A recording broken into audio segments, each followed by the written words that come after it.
Hello! In this video ay i-reveal ko sa inyo kung kami nga po ba ay kumikita sa festival dito sa Japan. So, meron po kasi nagtatanong kung malaki daw ba ang kita sa mga festival na ganito. So, ang masasabi ko po ay depende. Depende kung malaking festival yung sinalihan ninyo or maliit lang na festival. So, ang malaking festival po ay yung mga hanabi, fireworks festival. Yan, malalaking festival po iyan.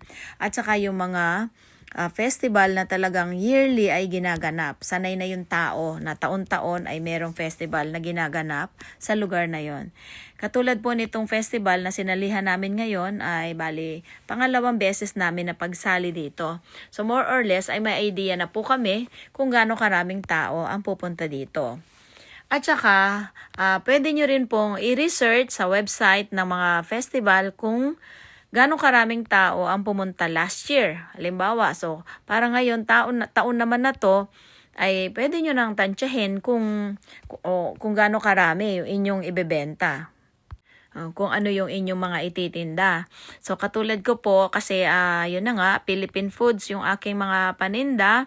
So kailangan din na nakatutok tayo sa promotion nito. Ako po kasi minsan sobrang busy. Talagang minsan na hindi ako nakakapag-post